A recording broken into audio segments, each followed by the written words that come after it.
au titre du DALO et du DAO, les difficultés, les différentes étapes et les difficultés que peuvent rencontrer les uns et les autres au fil du temps. En même temps, on n'est pas non plus sur un séminaire de désespérance et de désespoir, hein. Les choses avancent.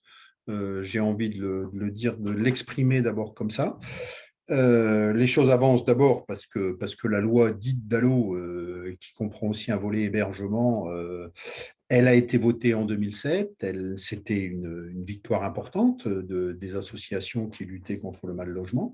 Et elle se met en œuvre et elle avance progressivement. C'est quand même quelque chose d'important. Juste en quelques minutes, parce que je ne vais pas reparler de la loi, éventuellement, s'il y a des questions, on viendra répondre là-dessus, mais ce n'est pas l'enjeu aujourd'hui. Rappelez quand même que cette loi ne créait pas le droit au logement, c'est sûrement pour ça d'ailleurs qu'elle s'appelle droit au logement opposable. Il existait, il était dans la loi, sauf que il n'y avait pas de possibilité de recours pour les mal logés ou les non hébergés. Il n'y avait personne qui était responsable de fait de ce droit au logement.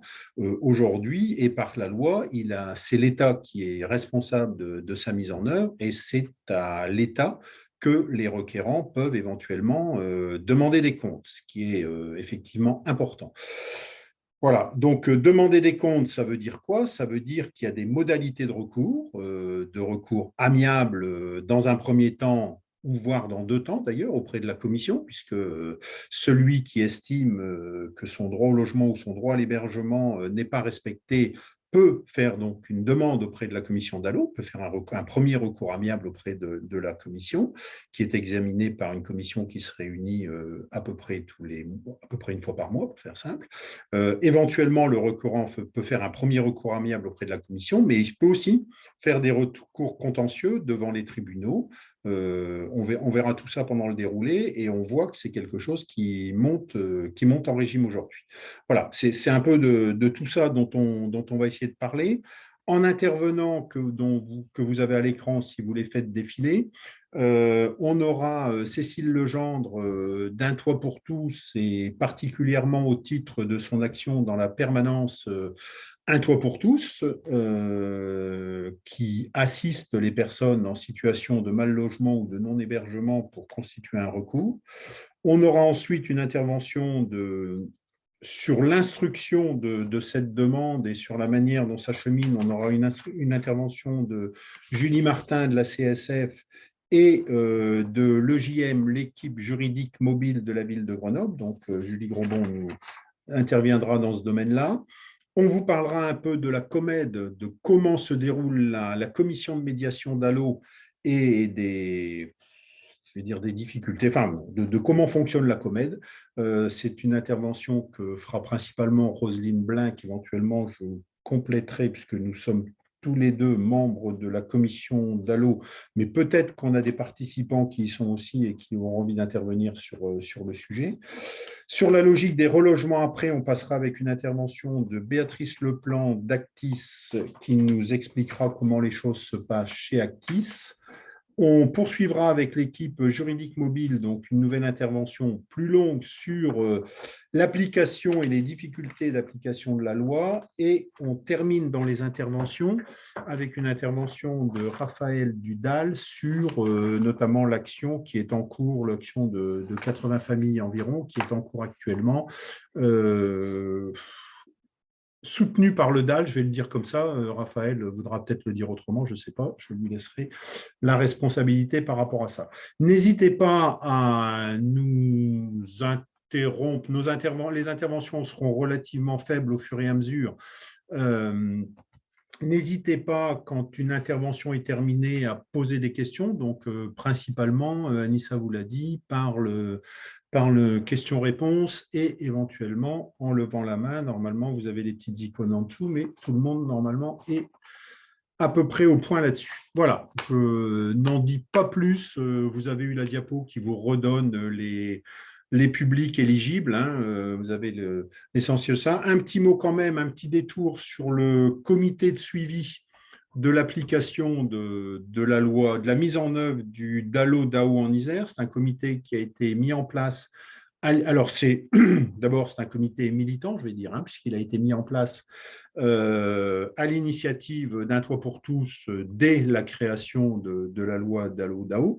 On trouve des comités de ce type dans une bonne dizaine de départements et on essaie de se coordonner, y compris avec l'appui de l'association DALO, Droit au logement opposable, donc une association qui existe sur le plan national et qui est un grand support sur les actions militantes, je vais dire, enfin sur les actions juridiques aussi et sur la coordination entre nous aussi pour savoir quelles difficultés on a, comment on peut avancer par rapport à ça. Ce comité, je vais dire qu'on est d'autant plus content aujourd'hui qu'il a été mis en place il y a une grosse dizaine d'années maintenant, bientôt 15 ans ou 15 ans, parce que finalement, cette loi DALO-DAO, il y a peu de gens qui en font la publicité. En tout état de cause, du côté de l'État, on n'en fait pas beaucoup la publicité. On reviendra sur le pourquoi pendant cette séance. Et nous, il nous paraît important que le comité de suivi existe, qu'il établisse son rapport tous les ans, puisque vous avez un rapport annuellement, qui nous permet aussi de voir des évolutions à la fois dans les demandes, à la fois dans la manière dont elles ont été reçues. Et on essaye d'avoir quelques éléments sur les relogements qui suivent les priorisations, ce qui est extrêmement compliqué. Et comme je disais tout à l'heure qu'on n'avait pas l'intention de faire un 12-14 pessimiste, dans les rapports qu'on fait au fil du temps, on peut voir que depuis 2014, pour ce qui concerne les demandes de logement, et depuis 2015 plutôt sur les demandes de logement, et 2018 sur les demandes d'hébergement, on est sur un nombre de priorisations qui augmente, et je pense que c'est un point extrêmement positif et qui est lié à l'action de tous les gens qui sont ici, à la fois dans les intervenants, mais vous aussi qui êtes dans le public, on le sait bien, c'est un élément important. Et puis, dans les points qu'on n'a pas encore vus, dernier élément qu'on nous a donné dans la commission de médiation, c'est un nombre de recours, notamment au titre du DAO, de recours contentieux au prix du tribunal, qui est extrêmement important, puisque c'est presque 30% des demandes DAO qui font l'objet d'un recours aujourd'hui, apparemment. Je ne suis pas certain que les chiffres soient tout à fait exacts, mais peut-être Julie pourra nous donner quelques éléments complémentaires. Et pour ma part, je considère que c'est un signe de bonne santé qu'il y ait des recours juridiques auprès du TA sur un certain nombre de décisions. Ça prouve que la loi vit. Voilà, je m'arrête là. Cécile, tu vas remettre ton micro et c'est toi qui interviens sur la constitution du recours DALO et les accompagnements qu'on peut avoir. Merci. Je fais un tout petit point avant. Si jamais il y avait des questions, je ne vois rien. Donc, on peut commencer. Cécile, tu peux y aller. Est-ce que vous m'entendez? Vous m'entendez? Oui. Voilà. Donc, j'ai déposé un recours. Jean-François vient de dire que ça relevait du parcours du combattant un peu, que de voir aboutir son recours et d'obtenir un relogement le cas échéant. Moi, j'ai d'abord envie de parler de ceux qui ne peuvent même pas engager ce parcours du combattant parce qu'ils n'ont pas accès à l'information ou à l'accompagnement sur le droit au logement opposable et pourraient être aidés à déposer un recours. On sait que le DALO n'a jamais fait l'objet d'une campagne d'information au niveau national, donc ça reste un droit encore peu connu, en tout cas insuffisamment mobilisé. On sait aussi qu'il n'y a pas de structure dédiée pour accompagner les personnes pour constituer un recours au titre du DALO ou du DAO. Donc, ça repose aujourd'hui sur les travailleurs sociaux, largement, officiellement en tout cas, les travailleurs sociaux dont beaucoup informent les personnes et les aident à constituer un recours, mais d'autres moins, semble-t-il, alors peut-être par manque de temps, peut-être par manque de formation ou de sensibilisation suffisante sur les problèmes du mal logement, peut-être aussi par découragement, parce que pendant longtemps, les résultats d'un recours qui est malgré tout un peu long à constituer, ils n'étaient pas très probants, donc on peut effectivement penser qu'il y a eu du découragement. Donc tout ça, ça génère quoi? Ça génère un important problème de non-recours, hein. En 2020, pardon, l'OHL, dans le rapport annuel sur la mise en œuvre du DALO-DAO en Isère, estimait à 7 500 le nombre de personnes qui remplissaient les conditions de mal-logement, leur permettant de déposer un recours auprès de la commission de médiation. 7 500, c'est à mettre en regard des 850 et quelques dossiers déposés, recours déposés cette même année. Donc on voit qu'on est loin du compte. Ce phénomène de non-recours, il pénalise évidemment et il touche évidemment en priorité les personnes les plus éloignées des institutions, les moins à même de se repérer dans le dédale des procédures d'accès à un logement, à un hébergement, et les personnes, parce que tout ça, ce sont les mêmes qui n'ont pas d'accompagnement. On sait que la situation est particulièrement critique aujourd'hui pour les personnes de sexe masculin isolées, sans titre de séjour, qui n'ont droit à aucun accompagnement social. Ce manque d'information et d'accompagnement, il génère également des retards dans l'instruction des recours parce que c'est pas a priori très, très compliqué de remplir un recours DALO ou DAO, mais encore faut-il, mettre bien toutes les informations requises, joindre toutes les pièces qui sont demandées. Le service instructeur a en plus tendance déjà à demander des pièces non obligatoires, mais il faut au minimum que les pièces obligatoires sont là. On sait que ce n'est pas toujours le cas. Dans ce cas-là, le service instructeur demande aux personnes de fournir les documents qui manquent. Ça suspend les délais d'instruction du recours, donc c'est une source de retard. Et quand même, le DAO-DAO, c'est fait pour des situations d'urgence, donc c'est problématique. Ce manque d'information d'accompagnement, il est aussi à l'origine de nombreux rejets. Il faut savoir, par exemple, et ça ne va pas de soi, que pour les personnes qui déposent un recours pour un hébergement, il est indispensable qu'elles aient appelé le 115 dans les quelques semaines qui ont précédé le dépôt du recours et qu'elles continuent à le faire pendant le temps d'instruction. Il y a beaucoup de gens, on le sait, qui se découragent d'appeler le 115 faute de réponse, ou qui considèrent que parce qu'ils ont fait un recours à DAO, ils peuvent se dispenser de continuer à appeler le 115. Si tout ça, on ne vous l'explique pas, ça ne va pas de soi.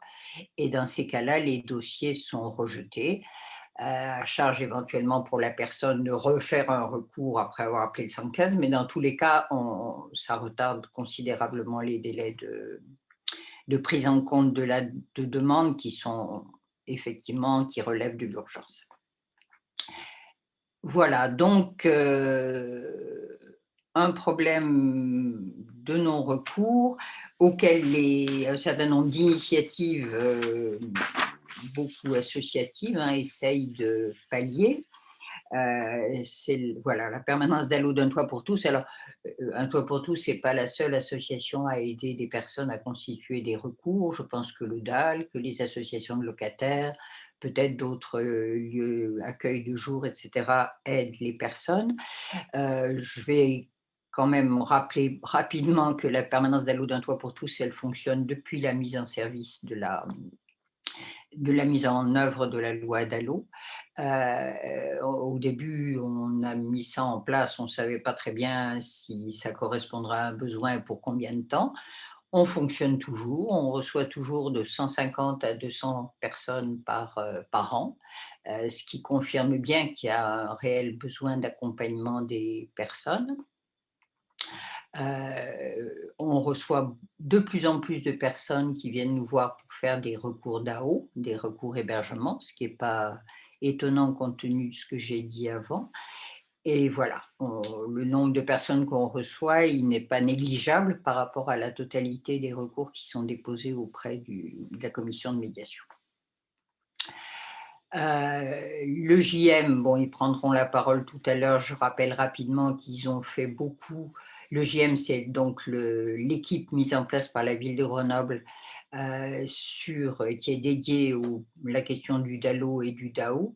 Ils ont fait beaucoup, d'une part, pour informer, sensibiliser, remobiliser les travailleurs sociaux, les associations sur la question du DALO-DAO, parce qu'encore une fois, soit c'était pas suffisamment connu, soit il y avait eu du découragement. Donc, ils ont proposé des formations très régulièrement.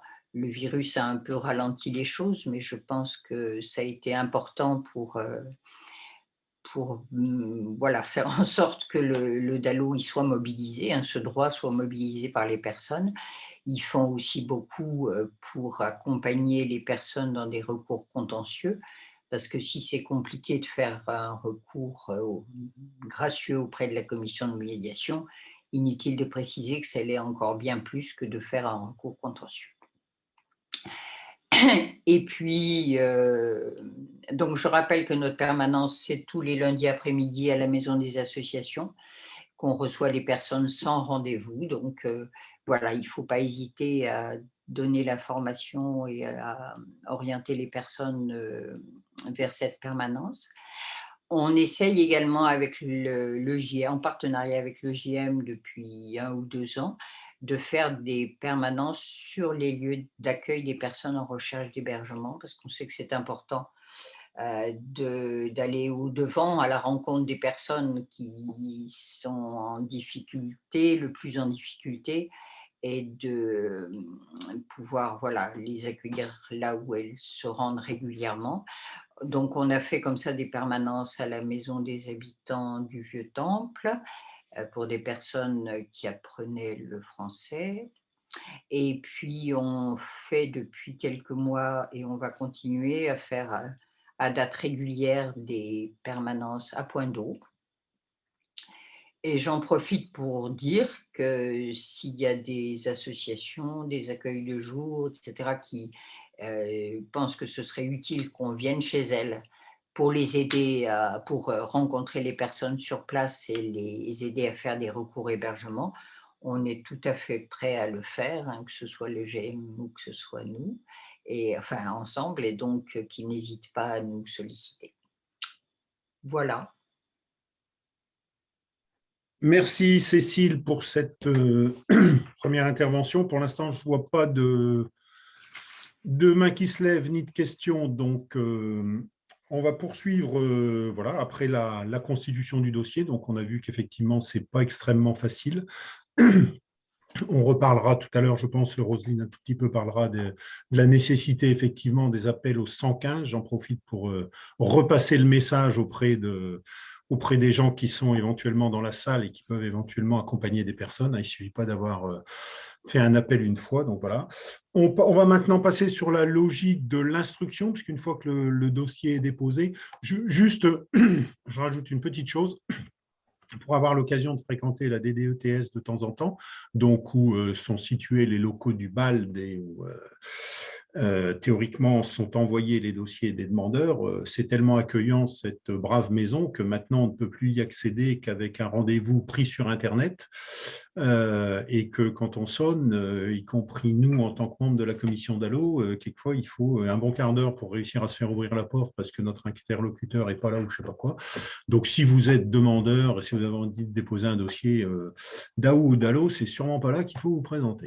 Voilà, je donne la parole, donc là c'est sur le point suivant, un peu l'évolution du dossier, l'instruction, les accusés de réception, voilà, je donne la parole dans un premier temps à Julie c'est les deux Julie donc, qui vont intervenir. Julie Martin de la CSF. Julie, c'est à toi. Bonjour, bonjour à tous. Bien, écoutez, l'accès au BALD n'est effectivement pas évident et nous, côté CSF, ça faisait de nombreux mois, en fait, ça faisait quasi 2 ans qu'on tentait de pouvoir rencontrer le BALD pour justement faire un point et avoir un peu des éléments par rapport aux questions qu'on se pose au niveau de l'instruction des dossiers. Donc, moi, je propose que mon intervention, après, l'équipe juridique, vous n'hésitez pas à compléter avec des éléments. Moi, le but, ce n'est pas d'être exhaustive, mais plutôt de redonner un peu quelques éléments d'information qu'on a pu obtenir dans le cadre de ce rendez-vous qui est assez récent, hein, qui date de la semaine dernière. Et voilà, qu'on a obtenu au prix d'un courrier au préfet. Je le précise quand même parce que du coup, voilà, après de nombreux envois au niveau du BALD et notamment de la responsable du service, nous n'avions aucune réponse. Ce qui est problématique puisque la CSF, parmi d'autres, est quand même une association qui, à l'époque de la loi DALO, a été agréée par l'État pour accompagner les personnes qui souhaitaient déposer un recours. Peut-être un point qui était intéressant et sur lequel on a eu souvent des échanges au niveau des membres de la COMED et du comité de suivi, c'était cette fameuse articulation avec le PALDI, qui était voilà, quelque chose qui a toujours interrogé puisqu'on a eu plusieurs fois des informations de la part de l'État comme quoi, à partir du moment où on déposait un DALO, finalement, l'instruction via le PALDI pour les ménages qui étaient déjà dans le PALDI était mise en suspens. Ce qui, évidemment, ne nous convient pas, puisque je rappelle que le DALO n'est pas une filière en plus et que donc le but est bien que ça soit un recours, mais qui ne change rien au niveau du traitement de la demande de logement et de l'urgence de la demande des requérants. Donc, effectivement, en fait, ce que nous a expliqué le BALD, c'est que dans un souci de ne pas influer la décision de la COMED, effectivement, à partir du moment où le BALD va croiser le fait qu'un ménage a posé un DALO et s'il est déjà dans le circuit du PALDI, on ne va pas proposer de ménage jusqu'à ce que le dossier soit passé auprès de la commission pour, selon l'État, ne pas désavantager les ménages avec un potentiel refus. Donc, c'est vrai que ça, là-dessus, je pense que c'est un sujet qu'il va falloir qu'on creuse parce qu'en fait, ce n'est absolument pas l'esprit de la loi, hein, ce qu'on a aussi expliqué ce jour-là en termes de position pour les représentants des locataires sur ce sujet-là. Voilà, il faut qu'on ait bien en tête que, notamment sur les questions de DALO et encore plus les DAO, on a un vrai critère d'urgence et que du coup, finalement, toutes les propositions sont bonnes à prendre et qu'il n'est absolument pas acceptable que du coup, les ménages soient lésés de leur avancée dans leur parcours PALDI, enfin, je ne sais pas comment on peut l'exprimer, parce qu'ils ont déposé un recours au niveau du DALO. Donc voilà, sachez en tout cas que c'est bien ce qui se passe. Voilà, en tout cas, entre le moment où le ménage va déposer sa requête et le moment où il va passer en commission de médiation, on suspend toute proposition de PALDI. Donc voilà, ça c'est noté, c'est dit, c'est fait. Julie, juste pour préciser que le PALDI, c'est le plan départemental pour l'accès au logement, donc PLD, hébergement, logement des personnes défavorisées, je crois. À peu près. Voilà, donc on est bien sur le dispositif qui va notamment être alimenté d'une part par les chargés de mission du BALD, mais aussi, comme nous l'a bien expliqué le BALD à ce moment-là, par l'ensemble des travailleurs sociaux qui vont pouvoir faire des fiches PALDI et les signaler à ce niveau-là. Donc moi, je pense qu'il faut qu'on continue à effectivement faire des signalements PALDI, mais voilà, il faut qu'on regarde comment, à ce niveau-là, en termes d'instruction de dossier, on puisse faire stopper cette suspension des droits PALDI des personnes.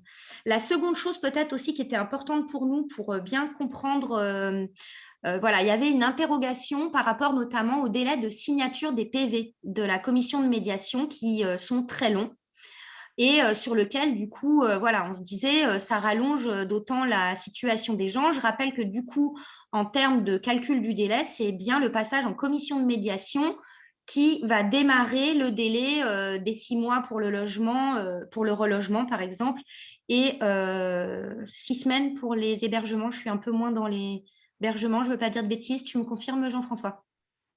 De délai de relogement. Voilà.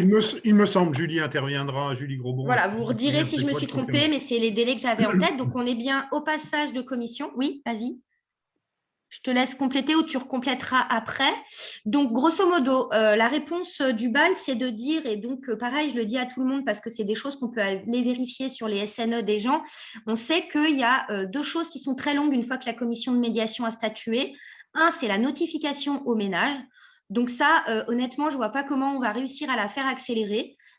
Pour nous, ça reste un problème d'information et de transparence de la procédure pour le ménage. Pour l'État, ça n'est pas un problème puisque c'est la date de commission de médiation qui fait foi pour eux et que, a priori, après, ça sera à vérifier, normalement, le BALD signale immédiatement dans le SNE la priorité d'ALLO quand la COMED a émis un avis favorable. Du coup, ça veut dire que les travailleurs sociaux que nous sommes, nous pouvons aller vérifier sur le SNE de la personne cette priorité d'ALLO. Et cette priorité d'ALLO, elle est bien accessible à tous les réservataires, etc., une fois sur le SNE. Donc ça, c'est la première chose. Après, je pense que ça peut demander à être vérifié parce que le lendemain de la commission de médiation, moi, j'avais un petit peu du mal à y croire.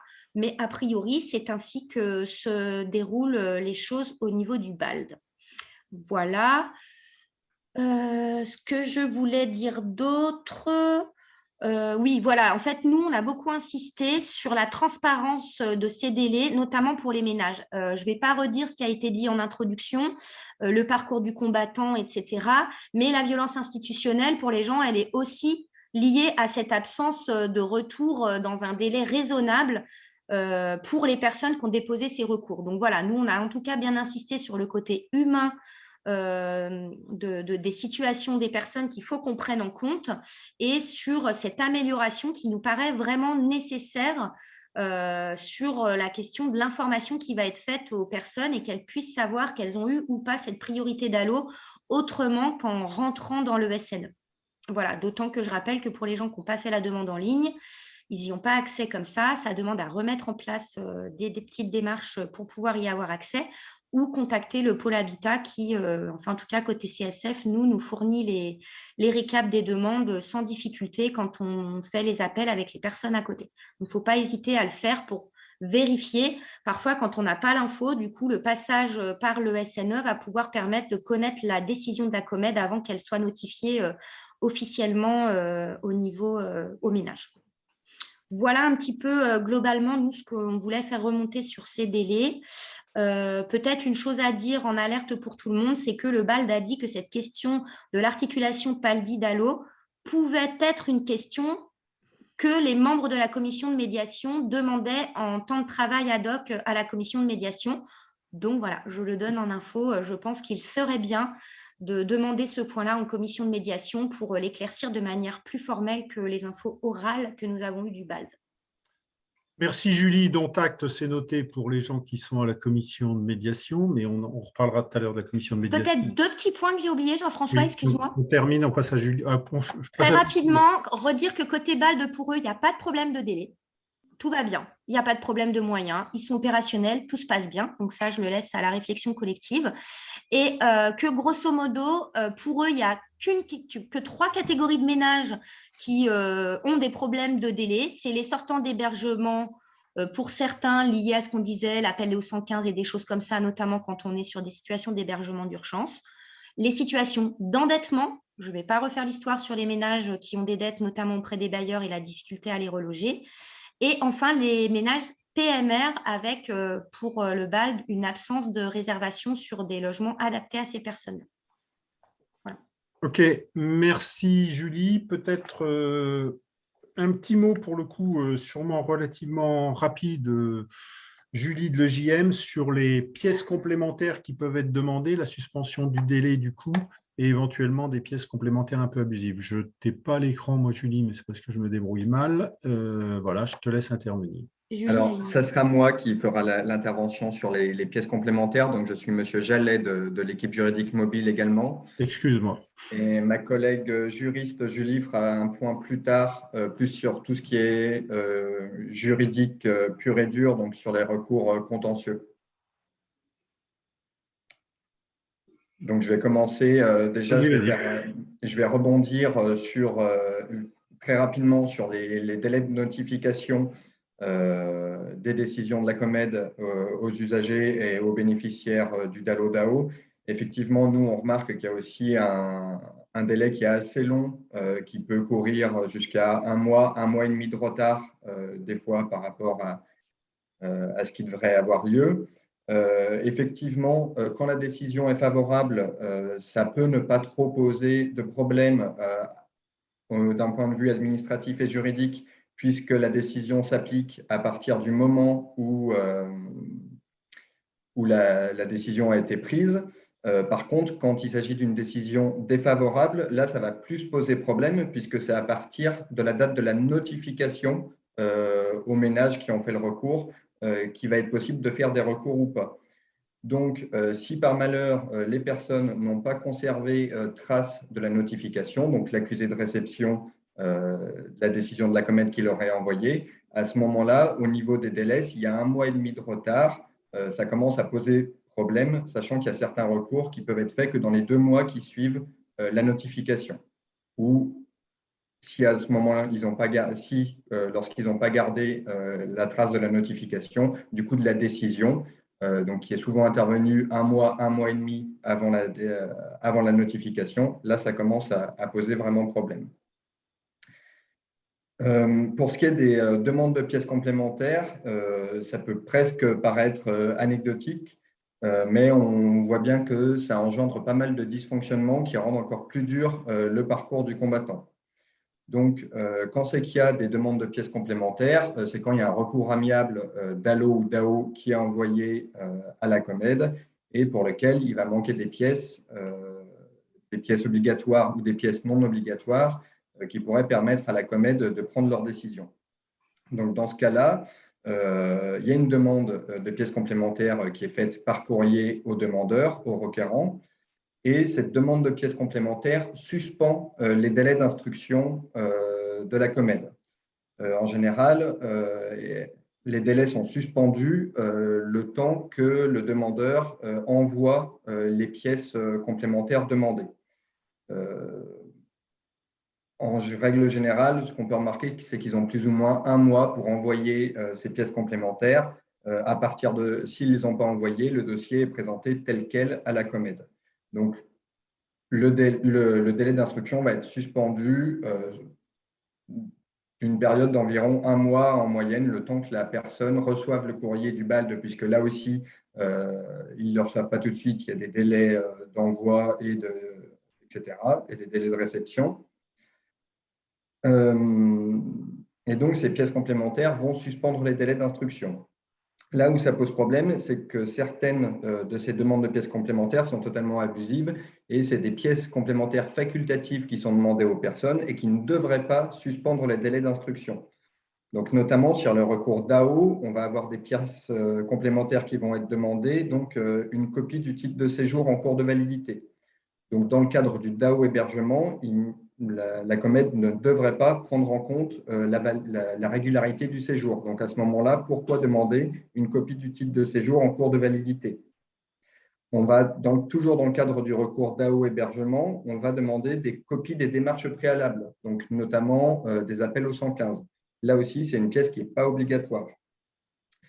Ça nous est arrivé aussi de voir comme demande de pièces complémentaires dans le cadre du DAO, une copie d'un justificatif de conditions actuelles de logement ou d'hébergement. Donc, on comprend bien que pour quelqu'un qui est à la rue, c'est difficile de fournir une copie d'un document justificatif de ces conditions actuelles de logement ou d'hébergement. Donc, tant que ces personnes n'ont pas envoyé ces pièces justificatives, les délais sont suspendus, alors que ces pièces ne sont pas obligatoires, et ça va encore rallonger les délais pour obtenir une réponse favorable ou défavorable.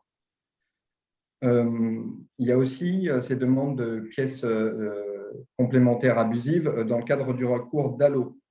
Donc, on va avoir des pièces justificatives qui vont être demandées qui sont assez floues et voilà, qui ne sont pas obligatoires. Par exemple, une explication de votre parcours résidentiel. Donc, voilà, quand on envoie ça à un ménage, il ne sait pas trop comment répondre et donc c'est une pièce qui n'est pas obligatoire. Ça peut aider la commission de médiation à cerner la situation de la personne pour rendre son avis, mais par contre, ça ne devrait pas suspendre les délais d'instruction, puisque c'est une pièce qui n'est pas obligatoire. Dans ce genre de pièce, on a aussi le dossier Banque de France qui peut être demandé, ou encore le contrat de travail. Tout ça, c'est des pièces qui ne sont pas obligatoires dans le cadre du recours DALO. Le contrat de travail, par exemple, ça peut paraître anecdotique, mais je vais prendre l'exemple d'une personne qui est aide à domicile, qui va avoir 7 ou 8 employeurs. Ça va être 7 ou 8 contrats à imprimer et à faire parvenir à la COMED. Enfin, on a des pièces qui sont demandées qui vont avoir rien à voir avec le recours. Par exemple, on va demander au requérant le jugement prononçant l'expulsion de son logement alors que l'objet du recours, c'est le délai anormalement long d'attente d'un logement social. Ou alors, on va demander au requérant la surface totale de son logement actuel pour prouver la suroccupation, alors que l'objet du recours du requérant, c'est un logement indécent. Donc voilà, là encore, bon, ça c'est plus des erreurs, mais à chaque fois, ça a pour effet de suspendre les délais. Et les délais d'instruction, et donc que les personnes doivent attendre 1 mois en plus en moyenne. Un autre dysfonctionnement qu'on a pu observer, donc ça, c'est les demandes de pièces justificatives abusives, celles qui ne devraient pas être demandées et qui pourtant sont demandées et suspendent les délais d'instruction. Un autre dysfonctionnement, c'est les pièces qui sont envoyées, mais obligatoires qui sont envoyées, mais qui ne sont pas enregistrées. Donc, c'est assez rare, mais sur certaines de nos permanences, on accompagne certaines personnes dans la constitution de leur dossier DALO. Et ce qu'on a pu observer, c'est que des fois, le BALD demande des pièces complémentaires obligatoires, mais que nous-mêmes avons déjà envoyées, et avons déjà envoyées avec accusé de réception à l'appui. Donc, qu'est-ce qui se passe? La personne reçoit une première demande de pièces complémentaires, les délais sont suspendus. On renvoie les pièces complémentaires avec accusé de réception.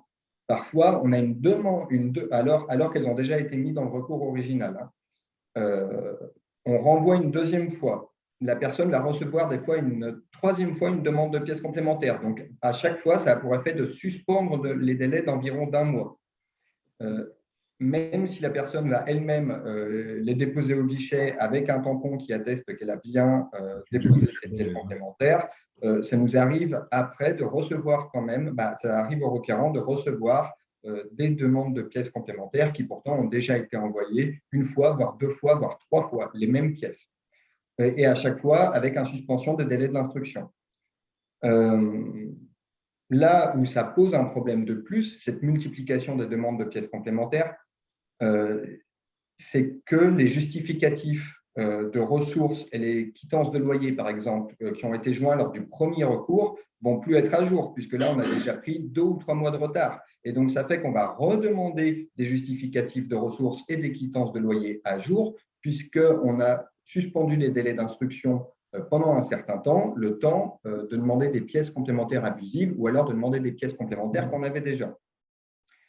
Donc, tout ça pour des ménages qui sont en situation d'urgence quand même, puisqu'on rappelle que le DALO et le DAO, ce sont des procédures d'urgence. Ça crée des suspensions des délais et un temps de recours qui s'étend dans la durée et donc qui est très difficile à suivre pour les familles. Et voilà, j'appuie bien sur le fait…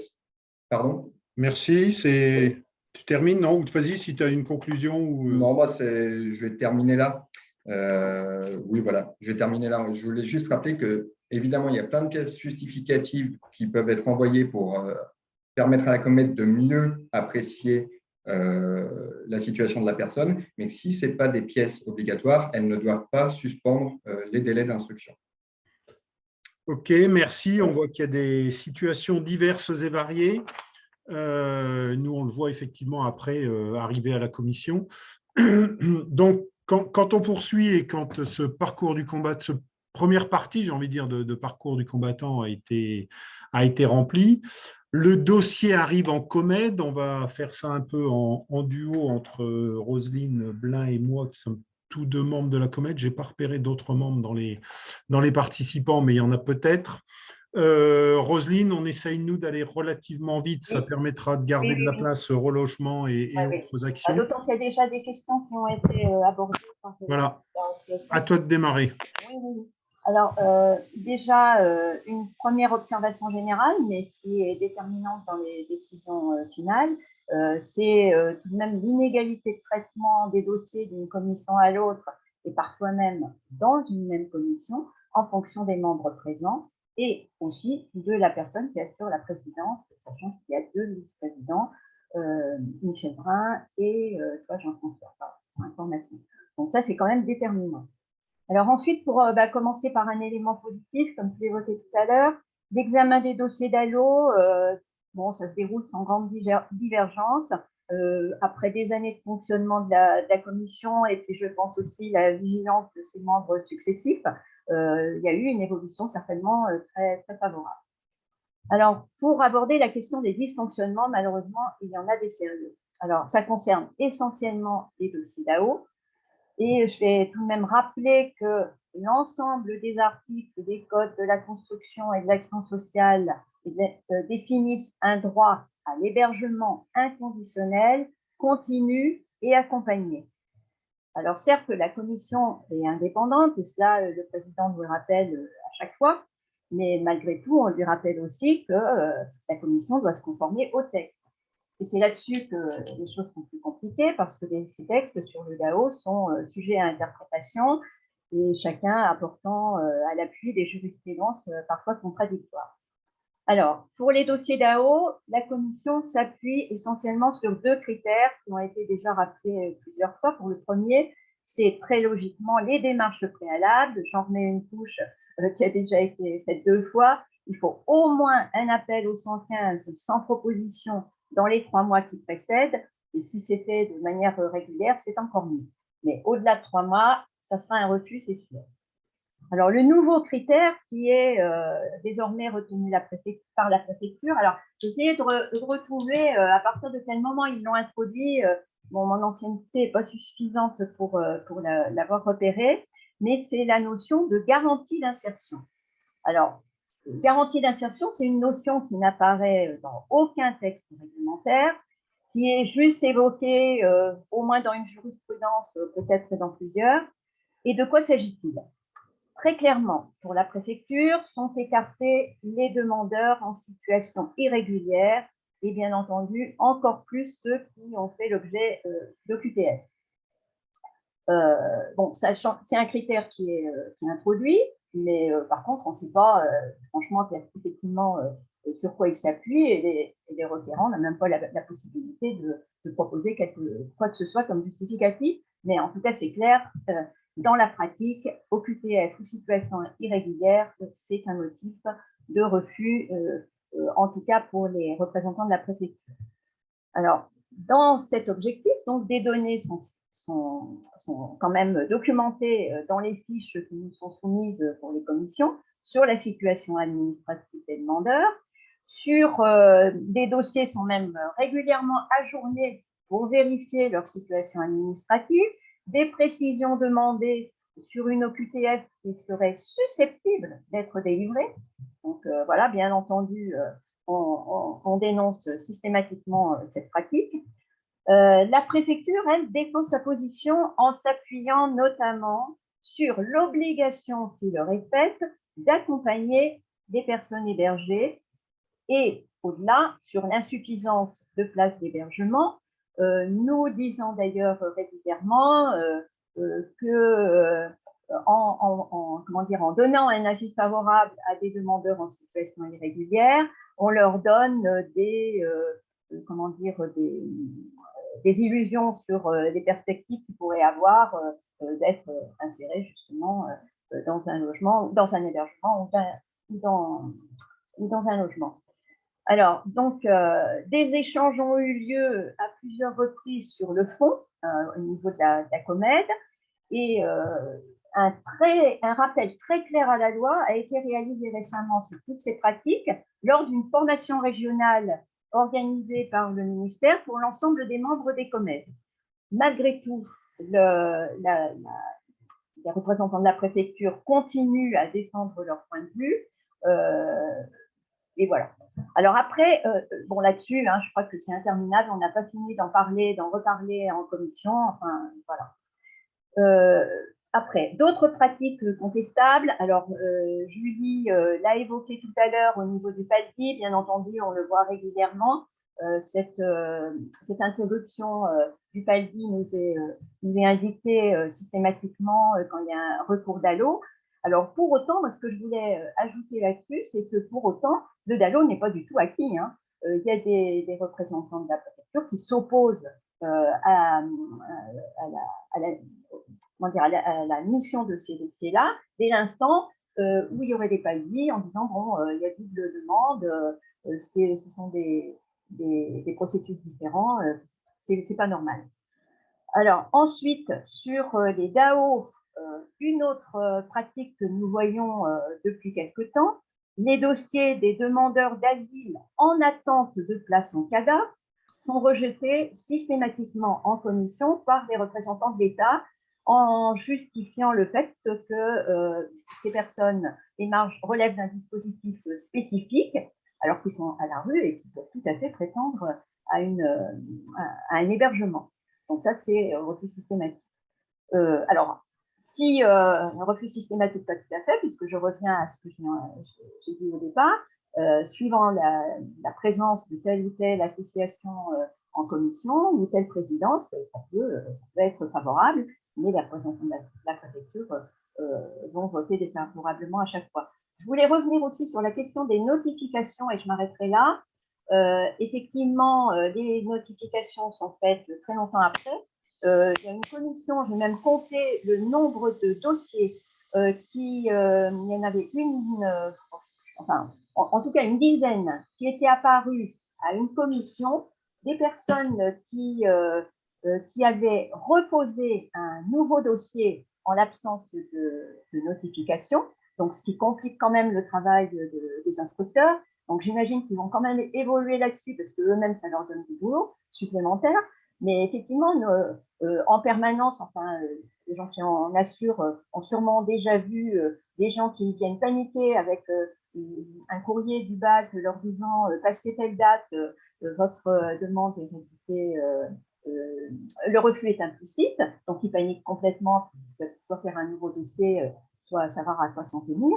Et là, c'est vraiment une problématique qu'on a dénoncée au niveau de la commission. Voilà. On a bien entendu, en tout cas, qu'il faut encore aller plus loin au niveau du palier. On va faire le maximum. Voilà, j'en ai fini. Merci, Roselyne. Moi, je mettrai juste quelques compléments à l'attention des gens qui nous écoutent. Il faut bien avoir en tête que dans la Comète, c'est 14 membres, si je ne me trompe, j'ai ressorti mes documents là, et qu'il y a beaucoup d'associations ou autres qui sont représentées, qui ont des suppléants, et donc il y a une association qui représente une fois, il y a le suppléant qui peut venir une autre fois. Donc c'est pour ça, et c'est ce qu'expliquait Roselyne tout à l'heure, c'est ce qui fait que le même dossier d'une commission à l'autre, il va être accepté ou refusé. Ce qui veut dire à la fois que la présence des associations qui sont nommées est importante et que la sensibilisation et la formation des membres qui la représentent est important également. L'essentiel des votes se fait à une voix près. C'est quand même le cas, pour tout ce qui concerne le DAO, c'est quand même le cas le plus courant. Donc, vous voyez qu'on est sur le fil du rasoir. Et que, par ailleurs, en cas d'égalité, il y a la voix prépondérante du président. Donc, tout ça fait partie des éléments qui font qu'on a une commission à ce niveau-là qui est extrêmement instable. Notre bataille à nous, elle consiste aussi à faire en sorte d'essayer de convaincre de plus en plus de gens et d'en tirer vers nous le plus grand nombre. C'est l'enjeu de chaque réunion. Je pense que l'État l'a bien compris aussi d'ailleurs, puisque dans les évolutions récentes, on a deux éléments qui nous sont plutôt, on considère plutôt comme défavorables. C'est que maintenant, l'État n'est plus représenté par des personnes physiques avec des suppléants, mais par des services. Il nous est d'ailleurs à peu près impossible de savoir si la personne qui est là, elle appartient réellement au service qui est nommé ou pas. On n'a pas encore demandé les organigrammes, ça finira par venir, mais voilà. Mais ça fait que les représentants de l'État, de fait, maintenant, sont toujours là. Alors qu'on pouvait avoir quelquefois des gens qui n'étaient pas là. Et ma foi, quand ils n'étaient pas là, c'était toujours ça de gagner. Ça, c'est le premier point. Et le deuxième, qui à mon avis, pose deux types de problèmes, c'est le mandat de président de la Comède pouvait être renouvelé une fois. Enfin, il avait droit à 2 mandats, je crois. Ça ne devait pas aller au-delà, 3 peut-être, mais je crois que c'est 2. Maintenant, il n'y a plus de limite. Ça veut dire que de manière très claire pour nous, c'est que quand le préfet a trouvé un bon président qui va dans son sens, il peut le garder aussi longtemps qu'il le veut. Il n'a pas besoin d'aller rechercher dans des associations un président qui pourrait, je ne parle pas de docilité parce que je ne le crois pas par-dessus le marché, mais qui au moins pourrait avoir son écoute. Voilà. Dernier élément peut-être à évoquer pour les gens qui participent à l'instruction des dossiers, à aider à monter les dossiers, n'hésitez pas à donner dans le dossier toute pièce complémentaire, j'ai envie de dire, ou toute déclaration sur qui pourraient porter en faveur du demandeur sur la scolarisation des enfants, sur des choses comme ça. Ça reste des choses qui peuvent peser. Moi, j'ai vu basculer, je ne sais pas si c'était là, Roselyne, mais j'ai vu basculer une fois un dossier parce que, pour le coup, pour un migrant qui avait reçu une OQTF, parce qu'il était affiché dans le dossier qu'il était membre actif de plusieurs associations et qu'on a pu se battre, nous, sur ces garanties d'insertion. C'est aussi ridicule que ça, mais comme on sait qu'il suffit de faire basculer une voix souvent pour passer du non au oui, voilà, ça fait partie des choses importantes. Voilà, moi, j'ai envie de résumer en disant, pour nous, chaque comède est une bataille, hein, et on sort quelquefois de comède en disant, putain, cette fois-ci, on a pris une raclée phénoménale, parce qu'on a vu passer tous les dossiers et on peut raconter ce qu'on veut, ça sert à peu près à rien. Et puis, il y a celles où ça doit être les représentants de l'État qui sortent à peu près dans le même état en disant, bon, bah là, ça s'est mal passé. Voilà. N'hésitez pas non plus à utiliser, par le biais d'un toit pour tous, par le biais de vos représentants, hein, toutes les associations de locataires sont présentes à la Comède, hein, titulaires ou remplaçantes. N'hésitez pas à faire remonter les difficultés que vous avez pour qu'effectivement, nous, au sein de la Comède, on ramène ces problèmes-là et on remette l'ouvrage sur le métier systématiquement. C'est une guerre d'usure, hein, mais c'est une espèce de guerre quand même. Voilà, je ne vais pas plus loin là-dessus. Voilà, maintenant, on va demander à Béatrice, voilà, c'est une intervention moyenne, Béatrice, 5-6 minutes, pour les demandeurs de logement qui ont eu la chance de voir leur dossier priorisé. Donc, comment ça se passe chez vous, chez Actis? Je ne te vois pas pour l'instant, mais je pense que tu es là. Voilà, tu es là. Micro, s'il te plaît, parce que là, on ne t'entend pas. Et je te passe la parole. À toi, Béatrice, merci. Donc, je vais vous donner quelques petits chiffres au niveau, en tout cas, d'Actis. Sur 2021, on a eu à peu près 80 positionnements de prioritaires d'allo. Sur les 80 prioritaires, 80 prioritaires positionnés, il y en avait 62 qui étaient positionnés par le BALD sur des logements du BALD. Pour le reste, c'est du positionnement soit par le biais des collectivités territoriales, soit par le biais d'Action Logement. Sur ces 80 positionnements, ça a donné lieu à 54 attributions. Alors, quand je dirais 54 attributions, c'est 54 signatures de bail, pour qu'on soit clair sur la sémantique, en fait, parce qu'on a un certain nombre de refus, aussi bien de la part des commissions d'attribution, mais principalement de la part des demandeurs. Sur ces 54 signatures de bail, il y avait à peu près 50% qui venaient des propositions du BALD et le reste qui était soit les autres réservataires, soit par la location voulue, parce que finalement, on s'aperçoit qu'il y a pas mal de monde, il y a pas mal de prioritaires d'allo qui se positionnent sur les logements par le biais de la location voulue. Si on peut passer juste à la diapo d'après. Donc, au niveau de comment ça se passe, nous, on a donc les prioritaires d'allo qui sont positionnés par le BALD ou par un autre réservataire. Ils passent directement en commission d'attribution. La loi prévoit que la proposition, elle est valable, en fait, la proposition de logement, elle est valable une fois que le dossier a été attributaire, le ménage a été attributaire par le biais de la commission d'attribution. Donc, tous les dossiers d'allo passent directement en commission d'attribution. On vérifie donc qu'il y ait bien toutes les pièces dans la demande de logement, à minima, avis d'imposition et justificatif de domicile. S'il nous manque, pas de domicile, pardon, justificatif d'identité. S'il nous manque ces documents-là, on revient vers le réservataire, en disant jamais vers le ménage, en fait. La position, c'est de dire qu'on revient vers le réservataire qui a positionné le candidat pour qu'il nous fournisse les justificatifs qui nous manquent. C'est au réservataire de fournir ces documents-là. Donc, comme je vous disais, on passe en caléole directement pour tracer la proposition. Donc, ça, c'est dans le cadre d'un ménage qui est positionné soit par le BALD, soit par un autre réservataire. Quand on est en location voulue ou choisie comme on veut, ou location active, en gros, quand les gens ils se positionnent sur les annonces des bailleurs, en tout cas sur notre site, bien sûr, du coup, ils auront visité le logement, ils constituent le dossier, on va leur demander les pièces qui manquent et ils passent en commission derrière pour tracer la proposition. Si le dossier est complet, dans 99% des cas, il est positionné en première position sur le logement. particulièrement quand c'est un candidat qui vient d'un dossier sur un logement BALD. Et si le dossier il est incomplet, il y a une non-attribution pour dossier incomplet par la Caleol. Les principales difficultés qu'on rencontre, notamment sur les dossiers des candidats prioritaires DALO qui sont positionnés par le BALD, c'est l'absence de revenu fiscal de référence. Donc, on a constaté ça début d'année 2022. Donc là, je vais sauter un peu dans le temps, mais début 2022, on a eu pas mal de problèmes avec des positionnements de candidats prioritaires DALO où on n'avait pas d'avis d'imposition ou alors il nous manquait les justificatifs d'identité. Donc, on a interpellé le BALD pour savoir ce qu'il en était et quelles conséquences ça avait sur demande des membres de la commission d'attribution pour qui ça posait de grosses difficultés d'émettre une non-attribution sur un dossier qui était censé être prioritaire et sur lequel, pour nous, il n'y avait pas de discussion sur le fait qu'il fallait qu'il soit attributaire du logement. Ce qu'il en est ressorti, ce qu'on a à chaque fois, c'est que le RFR n'est pas une pièce obligatoire. Donc, du coup, le BALD ne fait pas forcément la démarche de demander l'avis d'imposition. Ils nous ont quand même signalé que dans le courrier de notification de la priorité DALO, il était bien indiqué que le demandeur était maître de sa demande et qu'il devait mettre à jour les documents.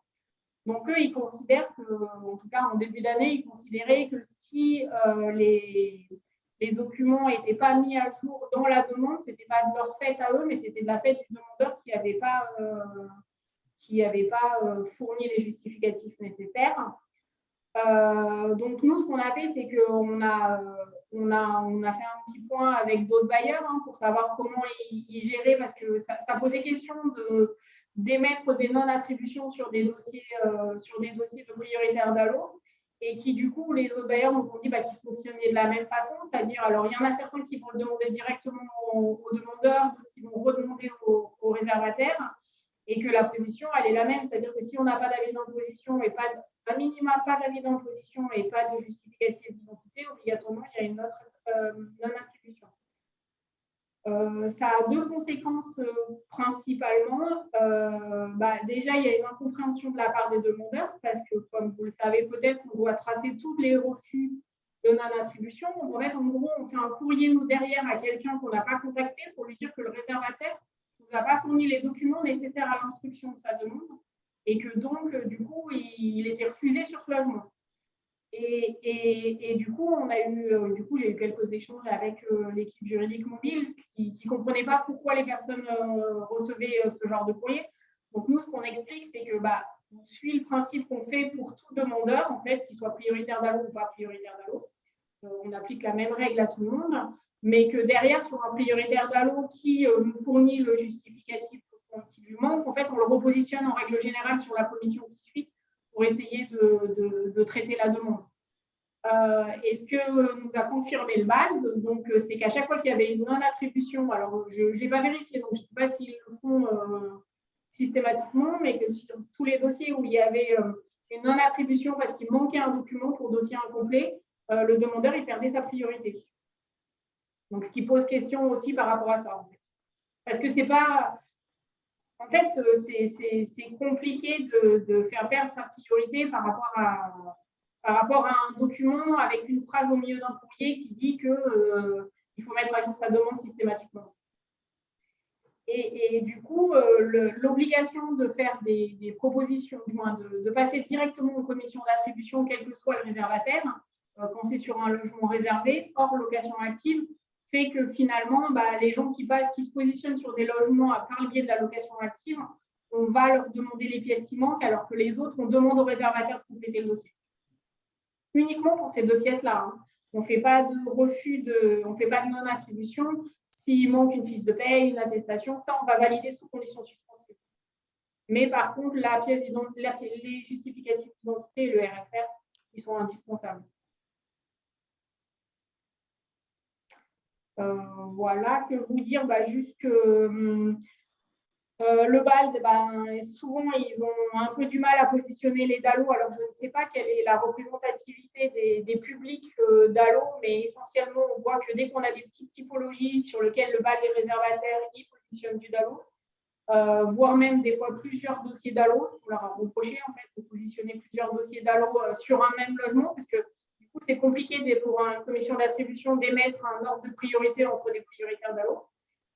Et je rejoins ce qui a été dit tout à l'heure sur les logements PMR, où quand il y a des personnes qui sont reconnues prioritaires DALO pour des logements PMR et pour des grands logements, c'est souvent compliqué parce que c'est quelque chose qu'il n'y a pas et il y a des chances qu'il y ait un recours contentieux derrière, parce que même sans être sur du contingent BALD, en fait, les grands logements PMR, c'est quelque chose qui sont compliqués.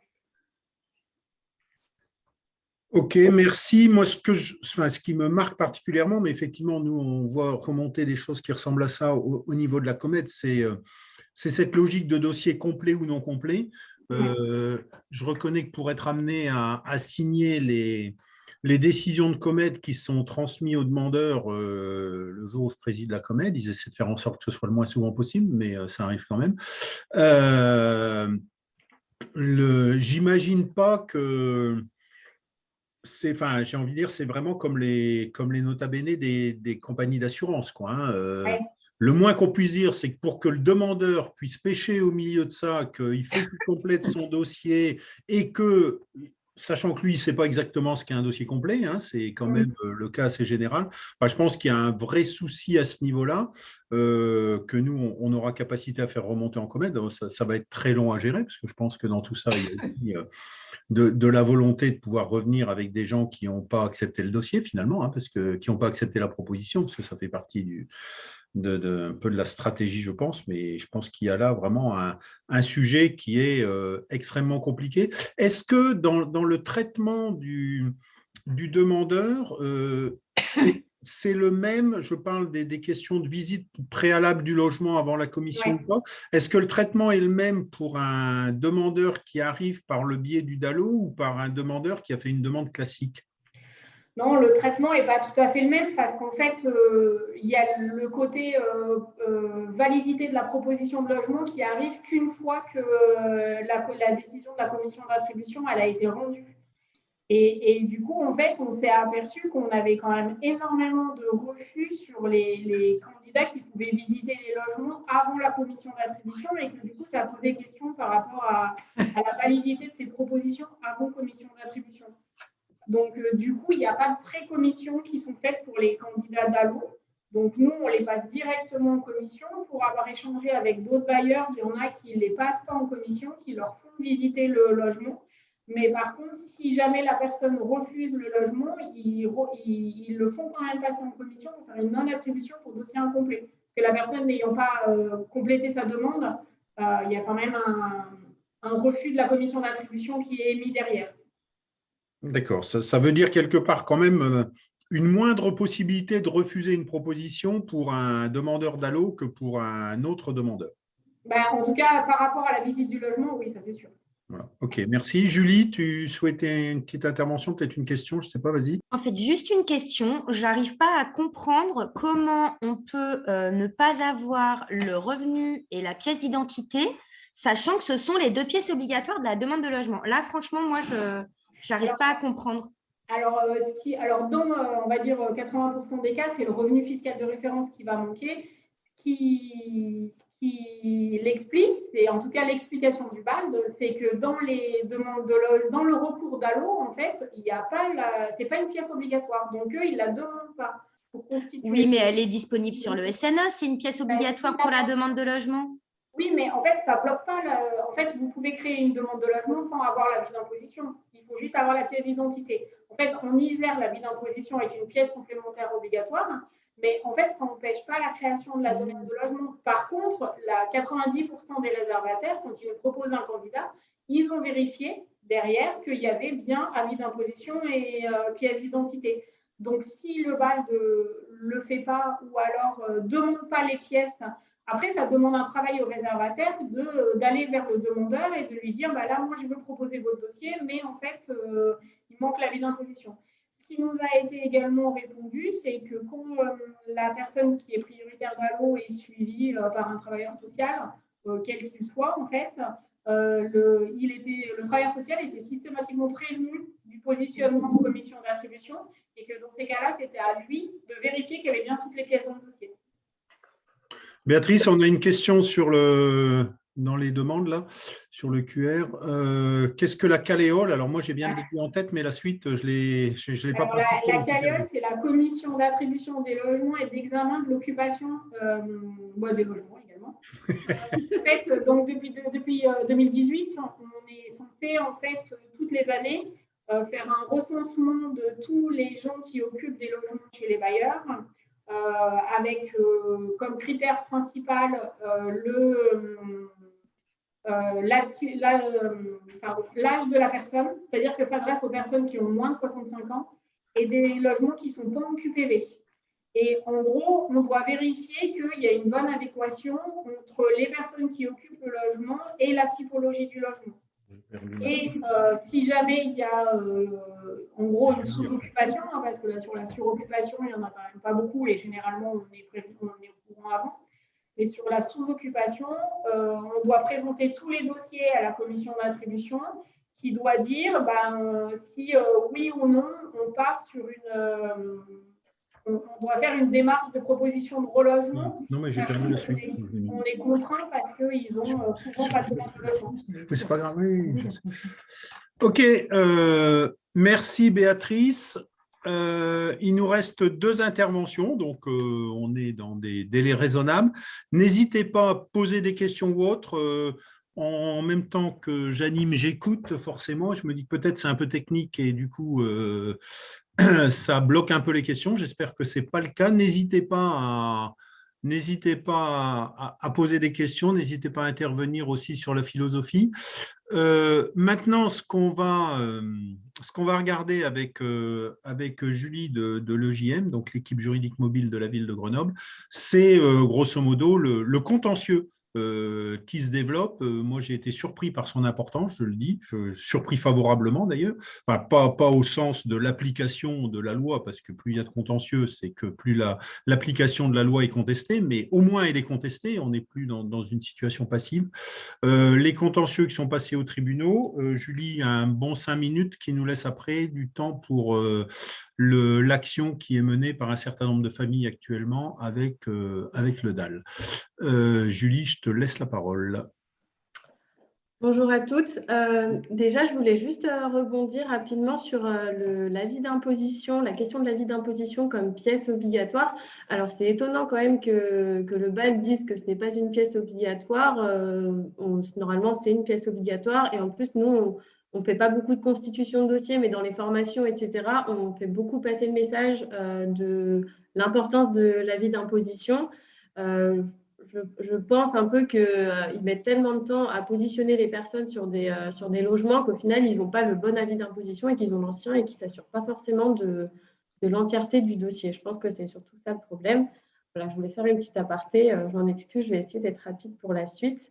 Donc, concernant l'application des décisions prises par la commission de médiation et par les tribunaux, alors nous, l'équipe juridique mobile, on intervient principalement lorsqu'une décision de la commission de médiation est déjà intervenue, qu'elle soit négative ou positive.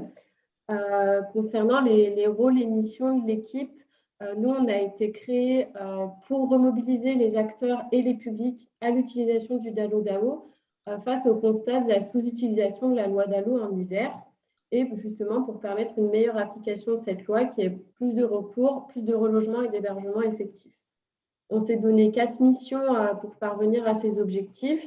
Il y a une mission ressources, informer toute personne qui a une question sur le DALO-DAO, que ce soit la constitution de dossier, l'opportunité de contentieux, etc. Donc, ça s'adresse aux assistantes sociales, aux associations, aux personnes concernées. Ensuite, il y avait une mission de formation. Donc là, c'était vraiment pour remobiliser les acteurs, les travailleurs sociaux et les associations, donc formation à la constitution de dossier, à la procédure, comment guider les personnes, quand est-ce qu'il faut nous les orienter, vers qui, etc.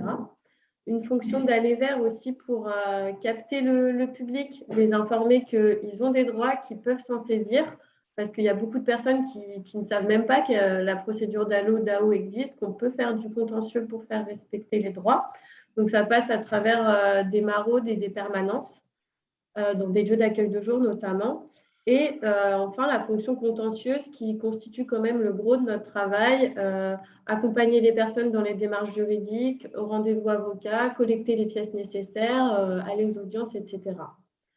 Alors après, je vais parler des leviers juridiques qui sont mobilisés et du bilan de nos actions aussi, et surtout l'application des décisions du tribunal qui pose question et qui illustre totalement le parcours semé d'embûches des personnes reconnues ou non prioritaires d'ALO-DAO. Alors, j'avais fait un petit schéma, je veux bien qu'on passe à la diapo suivante, s'il vous plaît. Voilà. Alors, je vais commencer par le cas des décisions défavorables. Donc, comme je l'ai dit, nous, on intervient surtout quand il y a une décision déjà qui a été prise par la commission de médiation. Dans le cadre d'une décision défavorable, nous, on accompagne les personnes pour contester cette décision devant le tribunal administratif pour que la commission réexamine leur dossier. Alors, on fait ce qu'on appelle des recours en excès de pouvoir. C'est des recours qui sont assez longs. C'est pour demander l'annulation de la décision de la commission de médiation. Donc déjà, il y a plusieurs problèmes par rapport à ces recours. Les personnes ne sont pas forcément au courant de l'existence de ces procédures. C'est des procédures juridiques assez complexes qui sont rythmées en termes de délai. Donc, il faut leur expliquer, leur dire qu'elles peuvent faire ces procédures, qu'elles peuvent avoir recours à un avocat. Et aussi, principale difficulté, c'est qu'il faut orienter les personnes rapidement, car on peut demander l'annulation de la décision de la commission dans un délai de 2 mois à partir de la notification. Donc, je voulais reparler du problème de notification des décisions qui sont notifiées avec beaucoup de retard et que les personnes ne savent pas forcément qu'il faut garder l'enveloppe, qu'il faut garder la preuve. C'est vrai que ça, c'est un gros souci parce qu'avec le retard de la notification des décisions, si elles ne gardent pas l'enveloppe, on se retrouve vite coincé dans les recours. Donc voilà, c'est des dysfonctionnements du BAL qui sont assez problématiques pour faire valoir les droits des personnes. Ensuite, il y a aussi un principal problème, c'est la longueur de ce recours. Donc, pour demander l'annulation d'une décision, donc déjà, il faut être dans des délais de 2 mois. Et après, avant d'avoir une audience au tribunal, des fois, les personnes elles peuvent attendre 1 an, voire 1 an et demi. Donc, on est complètement en décalage avec l'urgence dans laquelle ces personnes elles se situent, qu'elles soient à la rue ou en situation d'expulsion, etc. Pour elles ne comprennent pas trop finalement l'utilité de ce recours. Pour faire face à ce décalage, on dépose des recours en parallèle. Donc là, vous pouvez voir sur le schéma, c'est le référé suspension, ça s'appelle. Donc c'est un recours qu'on fait à côté du recours en annulation lorsqu'il y a une situation d'urgence. Donc il faut prouver l'urgence au juge, de dire il faut statuer plus vite. Et là, l'avantage, c'est que du coup, le juge statue dans un délai de 2 mois, donc beaucoup plus rapide que 1 an et demi.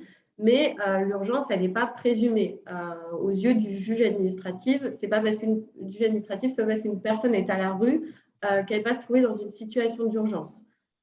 Ça pose des problèmes et du coup, il faut justifier des éléments de vulnérabilité. Ça peut être la présence d'enfants, la présence de maladies. Donc, déjà, là, on voit déjà les problèmes que c'est des procédures longues. Il faut justifier d'une urgence. Elle n'est pas présumée. Donc, ce n'est pas toujours facile pour les personnes. Ensuite, se pose la question, même si on a une décision positive du juge, donc décision négative de la commission de médiation, on conteste.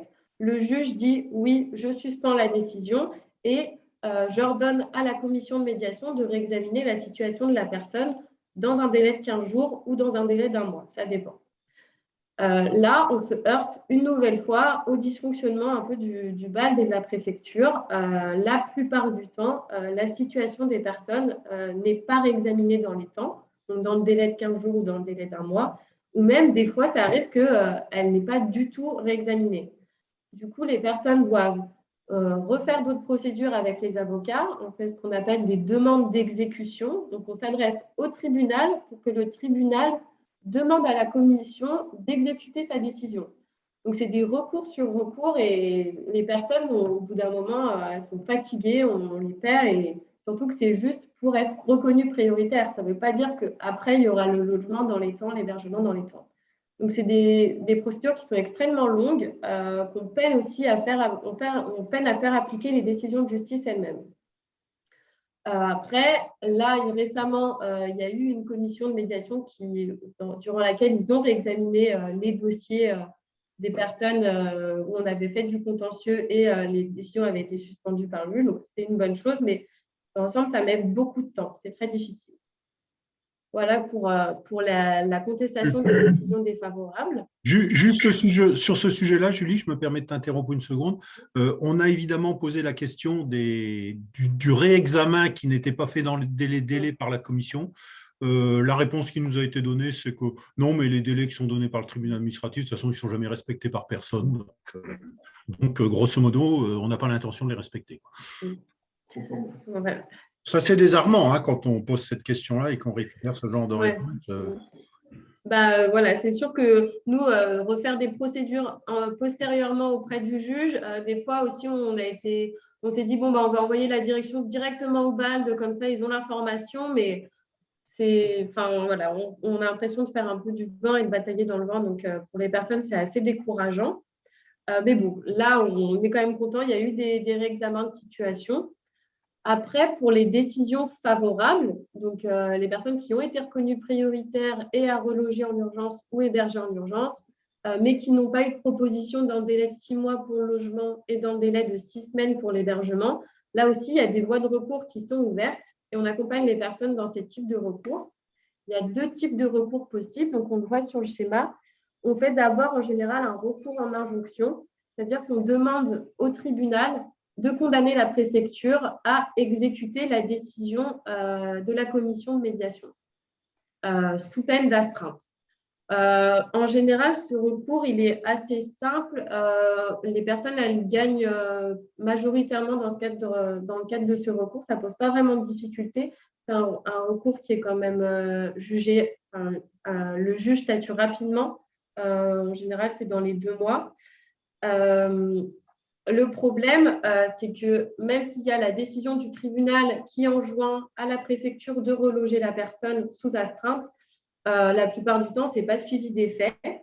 Nous, on pointe le problème aussi que l'astreinte, donc certes, la préfecture est condamnée à payer une astreinte, mais cette astreinte, elle n'est pas versée au requérant. En général, c'est 500 € par mois que la préfecture doit payer. Elle est versée à un fonds étatique. Ça s'appelle le FNAVDL, le Fonds national d'accompagnement vers et dans le logement.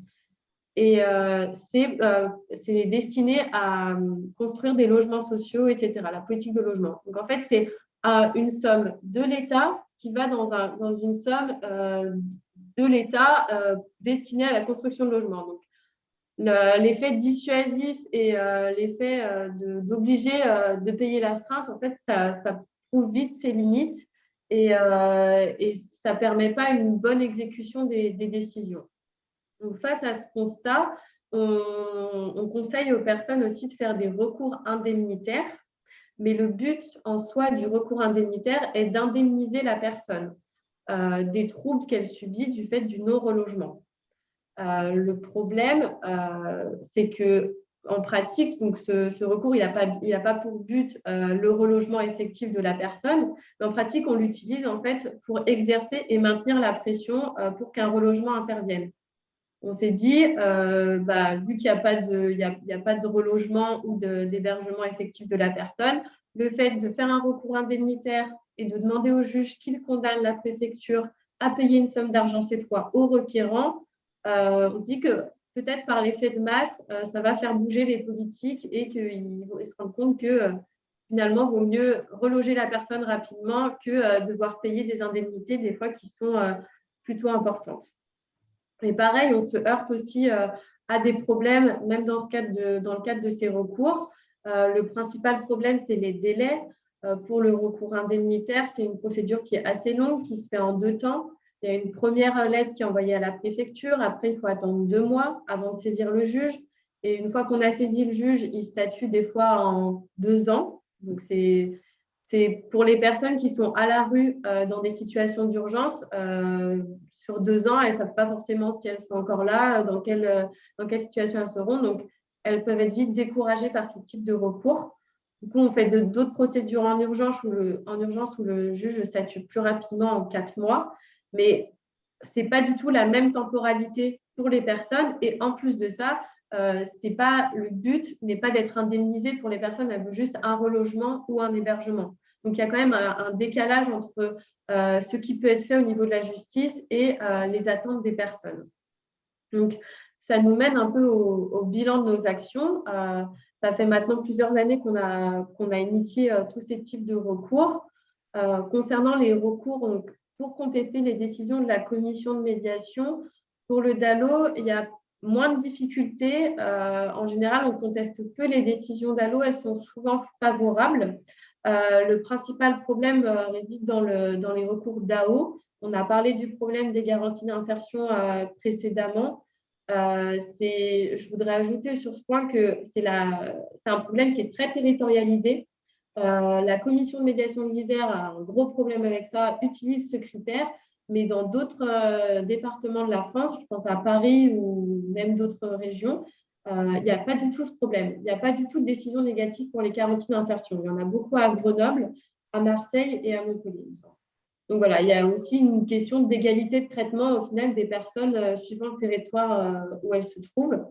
Et pour les DAO, justement, et les garanties d'insertion, on va devant le juge et on a des bonnes décisions où le juge suspend souvent au motif que les personnes, la commission de médiation ne peut pas rejeter une demande d'hébergement au seul motif que la personne ne présenterait pas de garantie d'insertion ou serait en situation d'irrégularité.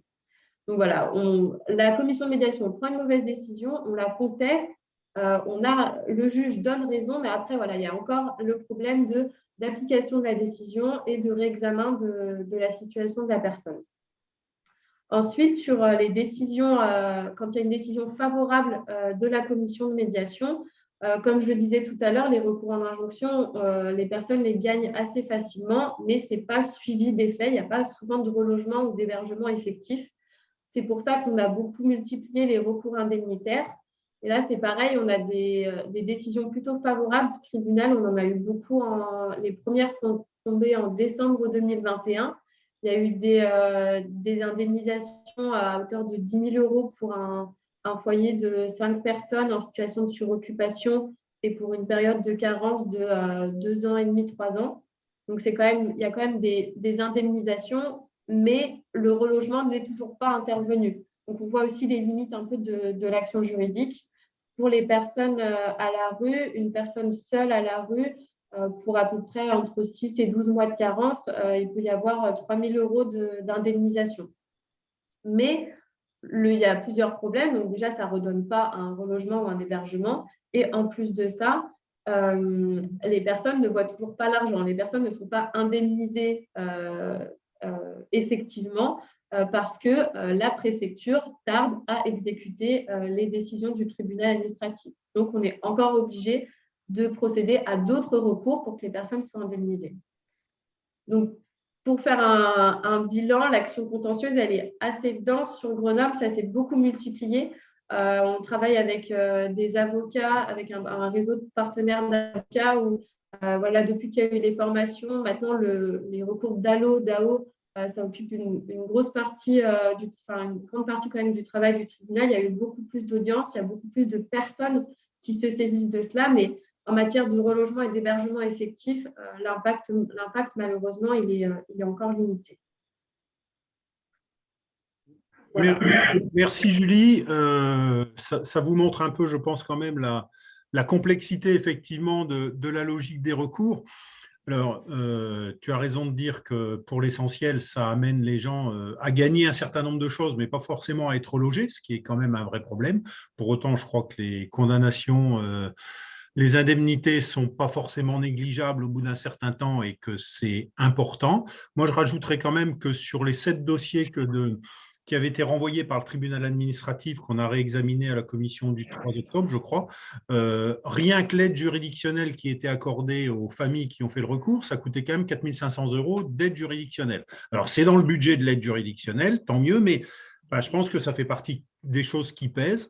Et je ne me fais pas d'illusions, ça fait partie des choses qui, dans un premier temps, vont crisper la commission et les représentants de l'État pour essayer d'avoir le moins possible de décisions favorables et compagnie, parce que bon, voilà, c'est comme ça, ils sont dans cette logique-là. Je pense qu'on a fait un tour d'horizon assez complet de ce parcours du combattant, de la loi DALO, mais des batailles aussi qu'on mène à l'intérieur de ça. Hein. Je crois que c'est extrêmement important de voir comment on arrive aussi à se compléter les uns et les autres, et le rôle du comité de suivi qui nous permet aussi à la fois de nous connaître et d'une certaine manière de se coordonner. Je le précise tout de suite par précaution, bien entendu, sans jamais enfreindre pour les membres de la COMED l'obligation de je ne sais pas quoi de confidentialité. Hein. Voilà, quelquefois qu'il y a des gens qui nous écouteraient, qui enregistreraient notre truc, hein, on est toujours très, très réglo, hein, mais néanmoins on se coordonne. Voilà. Et j'ai envie, je pense que c'est le bon moment pour, je répète, n'hésitez pas à poser des questions, parce qu'après on va, voilà, dans 10 minutes, un quart d'heure, on va avoir bouclé au maximum. Je crois que c'est le bon moment en fait, mais Raphaël va nous le dire probablement. Il me semble, moi, que l'action qui est menée par les familles qui ont occupé pendant un moment l'esplanade du général, je ne sais pas comment, vers la caserne de Beaune, qui ont été ensuite de la salle, enfin, je ne sais plus où, là, tu vas nous le dire, qui sont maintenant peut-être bien à l'école Jean Massé. Je crois que c'est un peu la lassitude de tout ça, finalement, qui a amené ces familles à agir et le DAL à les accompagner. Donc, un peu en dehors du cadre juridique, Raphaël, si tu peux nous parler un peu de cette action. Merci. Merci, merci de nous laisser la parole et de nous avoir invités du coup aujourd'hui. Donc voilà, pour rappeler un peu.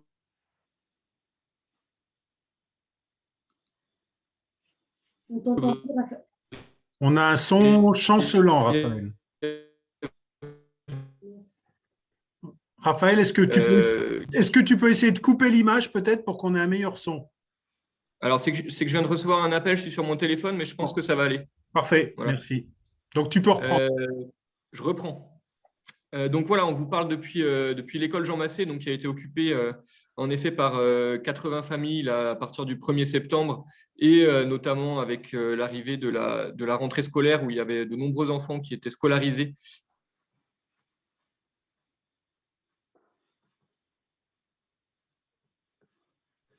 Tu es coupé à nouveau. Mais qui étaient toujours sans abri. Elle n'arrive pas. En fait, ces familles-là, elles sont en lutte depuis environ 1 an.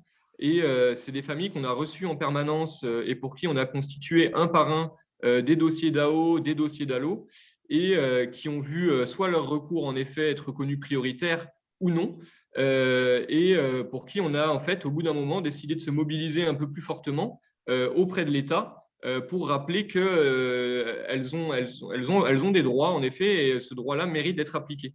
Donc, on a organisé des rassemblements pendant toute l'année 2022 devant la préfecture, devant la DDETS. On a été reçus d'ailleurs à plusieurs reprises par la DDETS.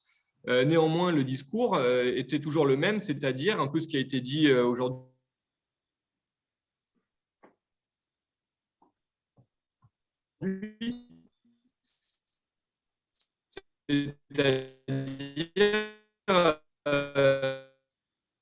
Alors, Raphaël, tu as des grosses coupures. Moi, je te propose quand même d'essayer de regarder si en coupant la caméra, ça irait mieux. Tant pis, on ne te verra pas, mais on va faire une capture d'écran pour garder ta photo. Merci Jean-François. C'est pas de bol, je viens de recevoir 3 coups de fil, mais je ne peux pas me mettre en mode avion, sinon là, ça va couper. Je disais donc que oui, c'est donc la DDETS nous répondait plutôt que l'État avait une obligation de moyens, mais n'avait pas une obligation de résultat, ce qui est en fait complètement contradictoire avec le principe d'inconditionnalité de l'hébergement, et ça a fait partie des raisons pour lesquelles on s'est mobilisé. Alors c'est vrai que parmi ces familles-là, c'est principalement des familles qui relèvent du DAO, donc qui sont interdits de travailler par l'État parce qu'ils sont sans papier ou déboutés du droit d'asile ou en cours d'asile. Et on a donc, à partir du mois de juin 2022, face à l'inaction des pouvoirs publics et notamment de la préfecture, décidé de camper sur l'esplanade de la caserne de Beaune afin de rendre visible quand même la situation de ces familles sans abri, afin de dire qu'en Isère et d'ailleurs partout en France, le droit à l'hébergement, le droit au logement n'est pas respecté. On a montré à plusieurs reprises, évidemment, les décisions favorables de la COMED qui disaient que ces familles-là avaient le droit d'être hébergées, des décisions qui parfois dataient de 6 mois, 7 mois, sans qu'il y ait aucun retour. Parfois, évidemment, en travaillant avec l'équipe juridique mobile, certaines familles avaient également des recours indemnitaires validés, donc c'est-à-dire que l'État préférait payer des amendes plutôt que d'héberger les gens. Et donc, on a campé en menant de nombreuses actions, en étant reçus à plusieurs reprises à nouveau par la DDETS pendant 6 semaines. La décision que le groupe a décidé de prendre, la décision des familles, c'était de dire qu'il fallait un accord collectif de relogement et non pas un traitement individuel des dossiers. Parce que traitement individuel des dossiers, on sait très bien ce que ça signifie. Ça signifie un tri à nouveau, et notamment du service de l'immigration, entre les personnes qui ont les papiers et ceux qui n'ont pas les papiers. Et donc ça, étant donné que nous, on s'appuie plutôt sur l'inconditionnalité du droit à l'hébergement, on l'a repoussé en demandant un accord collectif de relogement qui est quelque chose qui existe, qui se fait dans des départements, qui se fait notamment à Paris, où la préfecture signe des accords en disant, en effet, là, il y a un problème d'accès au droit qui n'est pas respecté, donc l'ensemble des demandeurs sera relogé. Alors, il faut quand même savoir que ces personnes, elles se battent pour leur situation, pour leurs droits, mais elles se battent quand même aussi et surtout pour tout le monde. Parce que parmi les trois revendications qui étaient portées sur ce campement, c'était l'arrêt des expulsions, c'est-à-dire pour mettre un terme quand même à cette pratique de mettre des gens à la rue alors que les centres d'hébergement sont saturés. C'était la dignité des conditions de vie dans les centres d'hébergement, parce qu'évidemment, ce n'est pas le sujet d'aujourd'hui, mais quand même, ce qui se passe à Vorep et à Moirans, c'est totalement anormal. Et heureusement qu'il y a un sénateur qui se penche un peu plus sur la question. Et la troisième question, c'était également la réquisition des logements vides, puisqu'encore une fois, ce n'est pas le sujet d'aujourd'hui, mais tout de même, le nombre de logements vacants en France et en Isère est totalement inacceptable par rapport à la situation qu'on vit là. Donc cette mobilisation, elle a permis en effet de faire parler du sujet, de faire parler un peu de la question de la non-application des droits.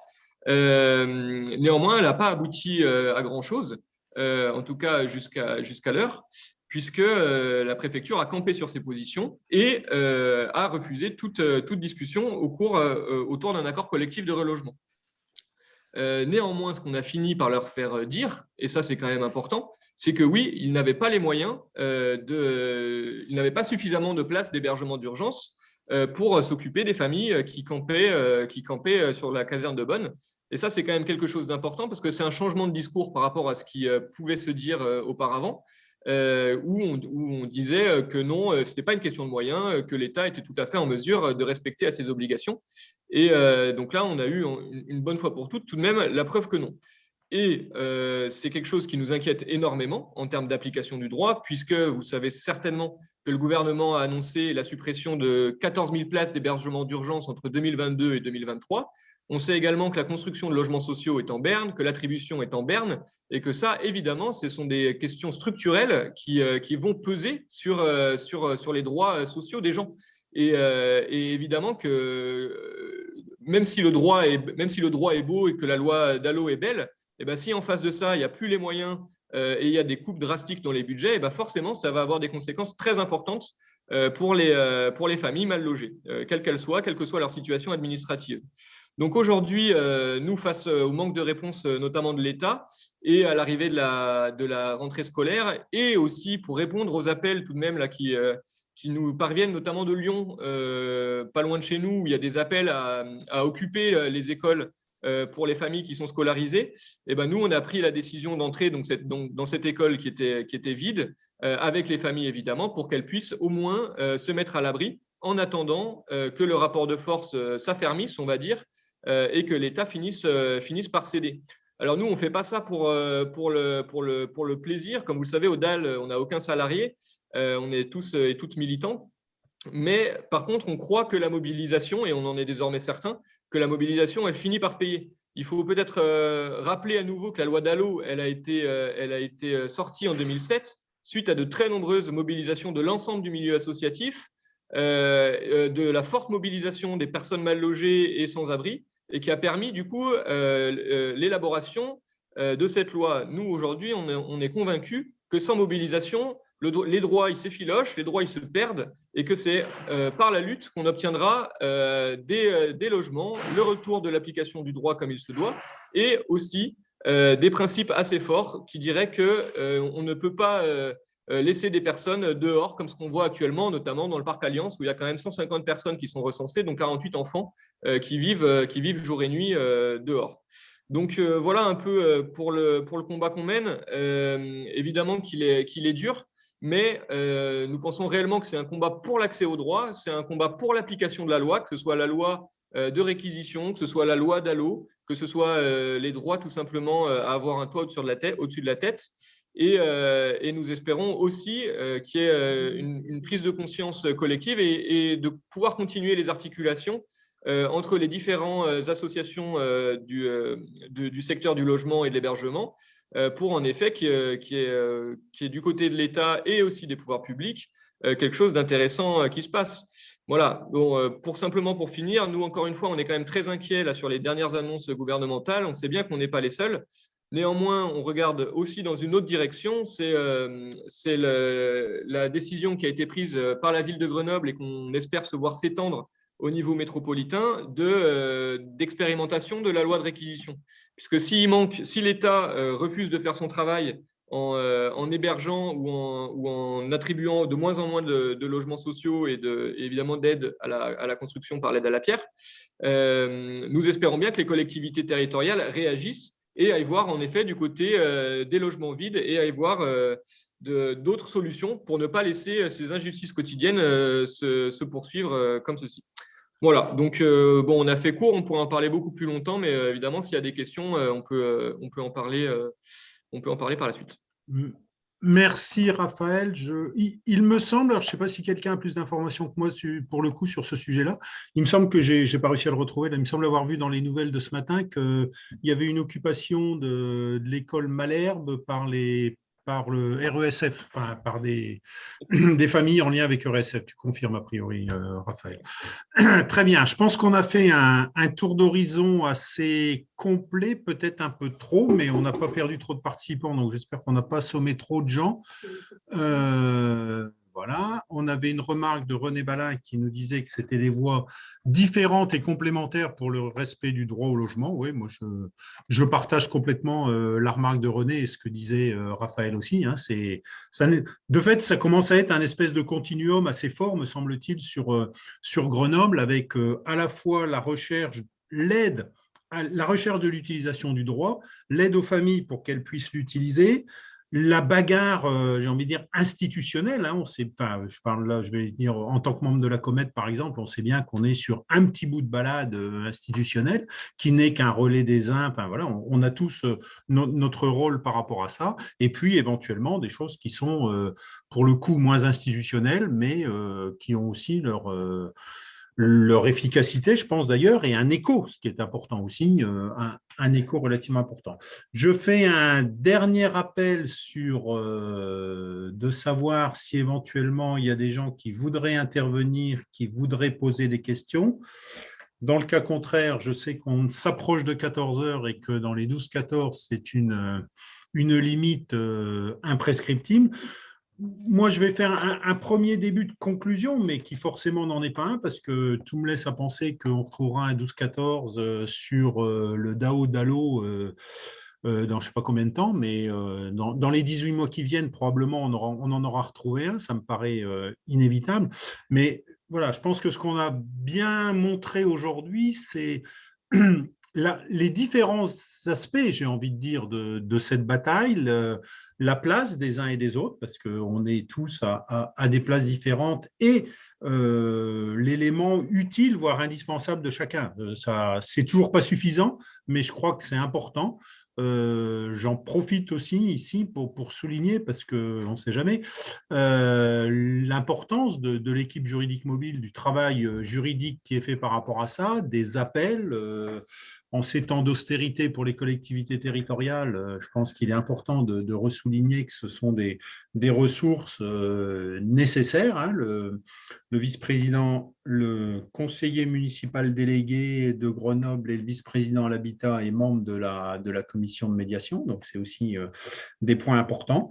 Voilà, sur ce sujet-là, j'ai juste envie de vous dire que voilà, ça ressemble à un point d'étape, qu'on aura forcément l'occasion de se revoir, qu'il y aura je suppose, dans les mois mois qui viennent aussi un nouveau point sur l'application du DALO. Hein, tout ça est en train de se travailler.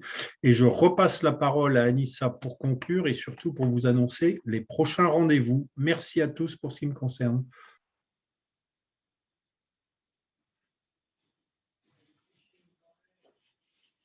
Vas-y. Pardon. Non, il est toujours éteint. Non, il est ouvert. Pardon. Merci à toutes et à tous pour les intervenants, pour votre participation et pour les personnes qui ont assisté à ce 12-14.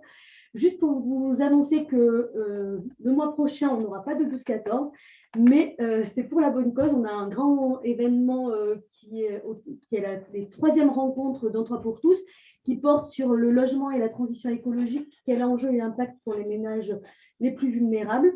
Et donc, vous allez retrouver un ensemble de séries de webinaires qui reviendra à partir du 25 octobre. Donc, ça sera le premier qui portera sur la réhabilitation des logements très sociaux pour les ménages et notamment grâce à l'expérience, au retour d'expérience d'Emploi pour tous sur ces questions-là. Et on aura après chaque semaine un webinaire qui portera sur les enjeux pour les bailleurs sociaux, les enjeux pour la Fédération des acteurs de la solidarité. On aura aussi la restitution d'une enquête menée par l'agence d'urbanisme sur la question de la précarité énergétique des étudiants. Et enfin aussi, voilà, je l'ai déjà dit, mais un webinaire sur l'action des bailleurs qui est assez importante autour de ces sujets-là. Et moment fort, le 6 décembre, donc c'est une journée de débat avec notamment la présence de Manuel Domergue, qui est directeur de la Fondation Abbé Pierre, directeur des études de la Fondation Abbé Pierre, et aussi Isolde Devalière, qui est pilote de l'Observatoire national de la précarité énergétique, qui sera présente. Et enfin, Jean-Pierre Coulon, qui est président de la section transport et énergie au Comité économique et social européen, qui fera la clôture de cet événement. Donc voilà, vous pouvez trouver l'ensemble de ces éléments sur le site d'Emploi pour tous. Vous pouvez, alors en principe, on va envoyer un mail dès demain pour que vous puissiez vous inscrire à l'ensemble des webinaires ou à la journée du 6 décembre. Il y a aussi des visites de logement qui sont proposées. Donc n'hésitez pas en tout cas à aller voir tout le programme qui sera détaillé sur le site d'Emploi pour tous. Et en principe, vous allez recevoir un mail parce que vous êtes inscrit, je pense, à la lettre d'information d'Emploi pour tous, et donc vous devrez recevoir le programme détaillé dès demain dans votre boîte aux lettres. Voilà pour les informations pratiques. Merci Anissa, et de manière beaucoup plus informelle, un petit coucou à Chloé, dont j'ai vu qu'elle avait suivi Chloé Mollard, qui nous a accompagnés pendant plus de 3 ans au sein de l'OHL, dont j'ai vu qu'elle avait suivi nos travaux. Et on lui souhaite bon vent pour la suite et à vous tous bientôt pour de nouveaux rendez-vous d'un Toit pour tous. Voilà. Merci, au revoir. Merci beaucoup. Au revoir. Merci beaucoup. Au revoir. Au revoir.